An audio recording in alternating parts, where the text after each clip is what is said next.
बिस्मिल्लाहिर्रहमानिर्रहीम, अस्सलाम वालेकुम। कैसे हैं आप? कैसे भाई? खैरियत से हैं? आप ठीक ठाक हैं? बहुत बहुत शुक्रिया कि आप तशरीफ लाए यहाँ पे। और मैं आपको ये बताऊं कि बहुत से लोगों की मेरे पास फरमाइश आई थी कि भाई और किसी को बुलाए ना बुलाए, कैसर खान साहब को जरूर बुलाएं। शुक्रिया, जज़ाकल्लाह। तो मोहब्बत है लोग। इसलिए मैं आपको ज़हमत दी, और यहाँ पे मुझे यकीन है कि आपको आने में काफ़ी दुश्वारी भी होगी जिस जगह है ये। और आपसे भी बहुत सारी बातें होंगी, लेकिन मेरे ख्याल है पहले वो बातें जिसका कि लोगों के इल्म में नहीं है और जो मुझे गूगल पे भी नहीं मिल सकी। तालिबान टोंक के रहने वाले थे आप?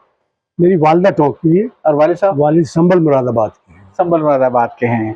और आपकी पैदाइश कराची की है? मेरी शेखुपुरा की है। शेखुपुरा की आपकी पैदाइश? अच्छा अच्छा अच्छा। कहाँ मुरादाबाद, कहाँ टोंक, कहाँ शेखुपुरा? ये त्रिकोण बनी कैसे? हमारे खानदान के कुछ लोग, मेरे दादा जी साहिवाल में जी। जो मिंटगुमरी था वहाँ पढ़ाते थे। अच्छा। वो उसके बाद साहिवाल इससे शेखुपुरा आ गए, तो वहीं रहने लगे, पाकिस्तान बन गया। तो अच्छा, हमारी वो पाकिस्तान बनने से पहले ही शेखुपुरा आ गए थे? 1917 मिंटगुमरी। अच्छा अच्छा अच्छा अच्छा। तो इस लिहाज से हमारा खानदान पाकिस्तान के उन चंद खानदानों में से है हाँ। जहाँ जिसमें बैक वक्त उर्दू, पश्तो और पंजाबी बोली जाती है। यानी पूरा पाकिस्तान, मिनी पाकिस्तान। पंजाबी और उर्दू घर के बाहर, घर के अंदर हमारे यहाँ तकरीबन सब उर्दू बोलते हैं जी।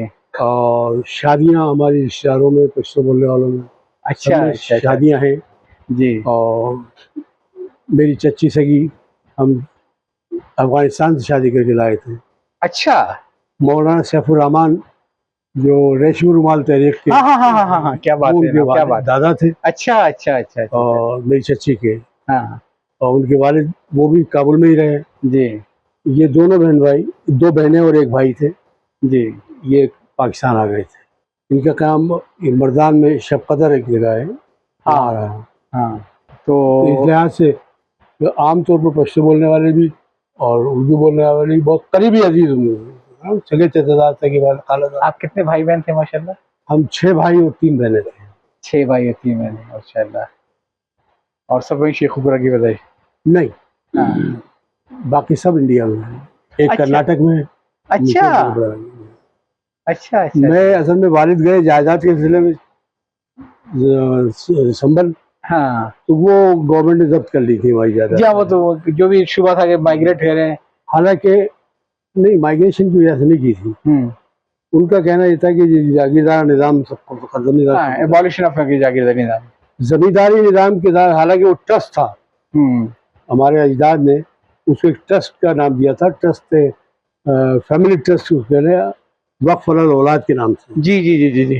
वो पूरी जमीन थी, एक गांव था। को बहुत बड़ा एक मुकदमा था वक्फ अल औलाद के ऊपर जो जीता भी चल रहा अभी है जी। चंदोसी एक पूरा गांव था हमारा, बागात, उसमें आम और सारी चीजें। तो वो वेल ऑफ थे और मुझे याद नहीं कि 6-7 नस्लों में हमारे किसी ने मुलाजिमत की हो, कारोबार करते थे, तजारत करते थे। तो कैसर भाई आपकी इब्तदाई तालीम वगैरह कहाँ की? शेखुपुरा में, मैट्रिक तक। अच्छा, मैट्रिक तक आप शेखुपुरा में थे? मैट्रिक मैंने कराची से आगे किया, 9th से आ गया था यहाँ। हाँ। और कराची आने के बाद फिर मैंने मैट्रिक किया, इंटर और बीकॉम प्रीमियर कॉमर्स कॉलेज किया। हाँ। ये भी अच्छा कॉलेज था। अच्छा। कॉमर्स के कॉलेजेस में अच्छा कॉलेज था। हाँ। उसके बाद फिर मैं यूनिवर्सिटी आ गया। यूनिवर्सिटी में मैंने MA इस्लामिक स्टडीज़ और इस्लामिक पॉलिटिकल साइंस किया। तो मतलब आपका वो धमाका खेस दौर शुरू हो गया यूनिवर्सिटी आने के बाद। जो लोग आज तक नहीं बुला रहे, जो आज तक नहीं बुलाते, बेनज़ीर से लेकर कौन कौन उसका जिक्र करता है, वो तो भी इंशाल्लाह काफी लंबी गुफ्तगू होगी। जी जी, कोई भूलता नहीं है उसको। जी जी। मैंने आपने खुद ही नाम ले लिया, मैंने तो बुलाया इसीलिए था। इतनी आपकी तारीफें सुनी है मैंने थंडर स्क्वाड की। आगे किसी को मारा हमने, ना किसी को पीटा, कोई ऐसा कोई एक वाक़ा नहीं है 10 साल में। जी चलिए, इस पर तो हम एक तफसीली गुफ्तगू करेंगे थंडर स्क्वाड पे। इतना खानदानी निज़ाम हमारा ये रहा जी। शेखुपुरा में खानदान के लोगों की ज़मीनें थी, बशर फिरोज में जी ज़मीनें थी रिश्तेदारों की। ये सब मेरी वाइफ का ददियाल है। हाँ। और मेरी फूफी, सगी फूफी है। तो आपने वालिद साहब के दोबारा हिंदुस्तान चले गए थे? फिर नहीं आए वो, फिर वो नहीं आए। अच्छा, दूसरे बाकी भाई बहन आपके वहीं रहे। तो यहाँ पे पाकिस्तान में अकेले थे? मैं अकेला रहा। अच्छा अच्छा। फूफी के साथ, दादी के साथ। हाँ हाँ हाँ। दादी थी। क्या बच्चों ने शरारती थे या उस जमाने डंडा वंडा चलाते थे आप मोहल्ले में, या ये यूनिवर्सिटी में आके काम शुरू किया आपने? मेरा ख्याल ये कि शरारती तो नहीं थे, आम से स्टूडेंट थे, मीडियोकर कह लें आप। हाँ हमारे कज़न बहुत सारे थे वहाँ से, हाँ बस कोई करीब आता ही नहीं था। हाँ एक से लड़ाई हो जाए तो सब उसके पीछे पड़ जाते थे। हाँ। अच्छा, शेखुपुर अच्छी जगह थी, सब शादाब जगह है। और ननकाना साहब मतलब छोटा मोटा फैमिली गैंग तो उस दौर में भी था ना आपका? अच्छा। सरसब शादाब जगह है, चावल की बहुत बड़ी पैदावार होती है। हाँ ननकाना साहब उसमें डिस्ट्रिक्ट में था, जी जी जी जी जी जी। मशहूर डिस्ट्रिक्ट था। हाँ हमें याद है जब सिख आते थे तो स्टेशन बंद कर दिए जाते थे, उनकी ट्रेन गुजरती थी वहाँ से। अच्छा, वो अपने सालाना उसके तो जिस इलाके में आप रहे थे शेखुपुरा वारा के अंदर, ये क्या वहाँ पे सिखों की आबादी थी, गुरुद्वारे वगैरह थे जैसे और पंजाब में? बिल्कुल नहीं थी सिखों की अच्छा। आबादी, जो बचे थे वो मुसलमान हो गए थे। अच्छा बेशतर ऐसी फैमिलीज को भी जानता हूँ जो इनके वालिद सिख थे और खुद मुसलमान, वो मुसलमान हो गए सिख से, जायदादें उनकी बच गई वहीं पर। तो लेकिन वो पार्टीशन के नतीजे मुसलमान हुए। हाँ, पार्टीशन के नतीजे मुसलमान हुए। बाकी फैमिली उनकी चली गई, हाँ। वो रुक गए यहाँ पर, जायदाद कोई असर नहीं। अच्छा अच्छा अच्छा अच्छा अच्छा। अच्छे मुसलमान हैं, उनमें से पैदा हुए बाद में। अच्छा ये हमारा घर सिविल लाइन में था जी स्टेशन से बाहर निकले तो 70 सिविल लाइन के नाम से, जी। 70 सिविल लाइन शेखुपुरा, बड़ा घर था। हाँ तकरीबन ये 6-7 कनाल पर मुश्किल था, बड़ा। आपकी पैदाइश किस सन की है? 50 की है। तो इसका मतलब कि तकसीम के जो आपने किस्से सुनोगे बुजुर्गों से खुद जी तो, जी जी। और जो उसके असरात हुए वहाँ के मुआशरे के ऊपर। सबसे ज्यादा मुतासिर तो पंजाब ही हुआ। जी जी जी जी। लेकिन सबसे ज्यादा खपे भी लोग पंजाब के अंदर ही। मुतासिरीन आए वहाँ पर जी ज्यादातर महाजिर। हाँ ये पूरा इमरान खान की फैमिली, याया खान, याउल हक की फैमिली, और ये सारी फैमिलीज वहीं से आई इस पंजाब से। और पढ़े लिखे लोग ज़्यादातर वहीं से आए थे। ये वेस्ट पंजाब के लोग पढ़े लिखे नहीं होते थे, मुसलमान। खासे अरसे तक इनका कंट्रोल रहा ईस्ट पंजाब से आने वालों का। आराई उनमें नुमाया थे, वो काश्तकारी में भी और तालीम में, दोनों में बस उनकी बढ़तरी थी। तो जाहिर है कि आपका आंखों देखी तो नहीं होगी, लेकिन जो कानों सुना होगी बहुत ज्यादा शरीर।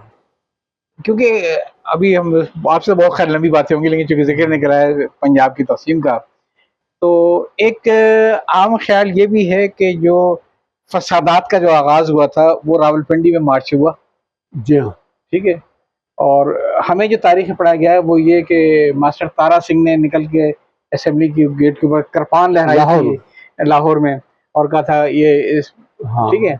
लेकिन हमें ये नहीं पढ़ाया गया कि रावलपिंडी में जो मार्च में फसादात हुए थे उसमें मरने वालों में कृपान सिंह की, वो सॉरी तारा सिंह की मदर भी शामिल थी। सारे बहुत बड़ी सिखों की बहुत बड़ी तादाद मारी गई है जी। बहुत बड़ी। मुसलमान तो हिजरत के दौरान मारे गए जी, और यहाँ से हिजरत से पहले जो फसादात हुए सिख ज्यादा मारे गए। ये एक बहुत बड़ा मौजू है, इसे बात होनी चाहिए, क्योंकि तक़सीम हिंद के नतीजे में जो एक मसला था वो ये था कि हिंदुओं को हिंदुस्तान मिल गया, मुसलमानों को पाकिस्तान मिल गया, सिखों को कुछ नहीं मिला। सिखों को कायदे आज़म ने ऑफर की थी जी, और वो नेहरू के ऑफर के सामने उनको ठुकरा दी उन्होंने। अब वो कहते हैं हमने गलत किया। हाँ। अब जितने लोग सिख इस वक्त खालिस्तान की बात कर रहे हैं, जी जी, वही कहते हैं कि हमारे बड़ों ने गलती की थी, जबकि उनकी सारी की सारी जगह यहीं पे थी। जी हाँ, लाहौर में और या ननकाना साहब जी और करतारपुर जी, ये दो जगह, इनकी तमाम मुकद्दस मुकामात, सारे मुकद्दस मुकामात इसी एरिया में है। हसन अब्दाल। और बड़ी मैं ये नहीं कहूँगा प्लानिंग या साजिश के तहत, लेकिन जो हकीकत है वो ये है कि सिखों को बाकायदा निकाला गया है पंजाब से और सूबे पख्तूनख्वा से, सूबे सरहद से ये, और ये काम बहुत पहले से स्टार्ट हो गया था। जी हाँ। और ये आपको कसर भाई ये हकीकत मालूम है कि जो हमारे यहाँ जो बाकायदा जो इवैक्यूएट प्रॉपर्टी का जो कानून लाया गया था, ये उसमें जो तारीख डाली गई थी वो मार्च की डाली गई थी कि मार्च के बाद से अगर कोई हिंदू या मुसलमान, हिंदू सिख अगर नहीं होगा तो उसकी जायदाद पूरी हुकूमत जब्त कर लेगी है। ठीक है। एक तो वो इस्लाम के बुनियादी असूल के खिलाफ बात थी, बिल्कुल खिलाफ। दूसरी बात ये कि अगर ये मुल्क वाकई एक सेकुलर मुल्क बनाया गया था मुसलमानों की फलाह बहबूद के लिए, तो उनको रोका क्यों नहीं गया? उनके पास लोग भेजे क्यों नहीं गए, उनकी जायदादें उनको वापस क्यों नहीं की। शायद आपके इल्म में हो या ना हो कि उस वक्त तो ये हुआ था कि अगर कोई लाहौर के, जैसे मालूम है कि आपको ज्यादातर जो थे कारोबार, आबादी 30% हिंदुओं की, कारोबार ज्यादातर हिंदुओं के थे, 80% कारोबार, 80% कारोबार सही है। 80% कारोबार। सिर्फ मंडियां जितनी थी, जी जी जी जी, गल्ला मंडी, दूसरी तो टोटल कारोबार उनके हाथ में था। यानी एक एक तो कहते हैं कि लाहौर में इतना कत्ल वारत हुआ कि टखने तक वहां पे खून भरा हुआ था। ठीक है, ये जो खुशहाल तरीन आबादी हिंदुओं की थी, पंजाब में सिखों की थी, सूबे सारे सिखों की थी। गुजरावाला, गुजरात, सियालकोट, जी फैसलाबाद, जी, ये मेन शहर थे और बहुत बुरी तरह कत्लेआम हुआ। तो दूसरी तरफ ये हुआ कि चलो अगर सिखों ने हमारी बात नहीं मानी थी, हमने भी कोशिश ये नहीं की कि वो इवेक्यू प्रॉपर्टी के ट्रस्ट के ट्रस्टी को सिखों को बनाते, उसको इंटैक्ट रहते और कोशिश करते कि ये लोग वापस आए अपनी जायदादों पे गए। असल में हुआ ये है कि मुस्लिम लीग के वो लोग जो उस वक्त बासर थे, वो बददियानत थे वहाँ पर, उनकी अपनी जायदादें नहीं थी, उन्होंने इन जायदादों पर कब्जा किया। जी, ये तारीख का एक पहलू है। ये जो ख्वाजा, क्या नाम है इनका, सियालकोट से अभी एमएलए हैं मुस्लिम लीग, ख्वाजा आसिफ के वालिद जी, कोई जमीन नहीं थी, सब कब्जा किया था सिखों को। ये मेरे ख्याल है इस पे तो एक लंबे, इसी तरह बड़े आदमी बनेंगे, इस पे बहुत बड़े सेशन करने चाहिए हमें ये, और हमें हकीकत को ढूंढ के निकालना चाहिए। मुसलमान तो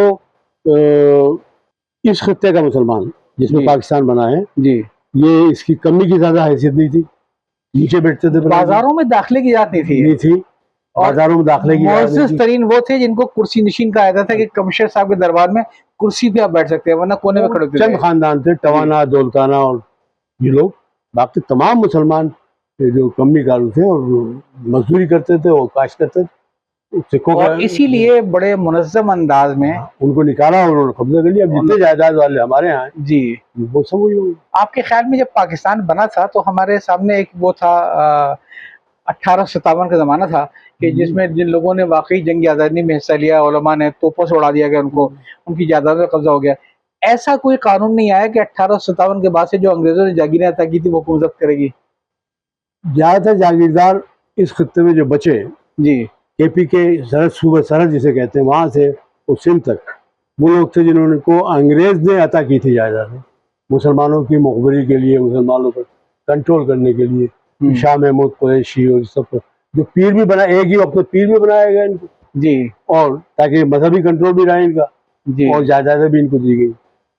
और वहीं से अंग्रेजों ने एक तस्वुर दिया था इलेक्टेबल्स का, इलेक्टेबल बनाया उन्होंने बनाया था ये, बिल्कुल। और अगर आपको याद हो कि 1946 के इंतखाब से जरा पहले 42 के इंतखाब हुए थे, पूरे पंजाब में सिर्फ 2 सीटें थी मुस्लिम लीग के पास, टोटल 2 सीटें, ठीक है ये बिल्कुल। और बाकी जब अंग्रेजों ने उनको कहा कि टाटा बाय बाय हम जा रहे हैं, तो सारे इलेक्टेबल लाके मुस्लिम लीग की किश्ती में सवार कर दिए गए।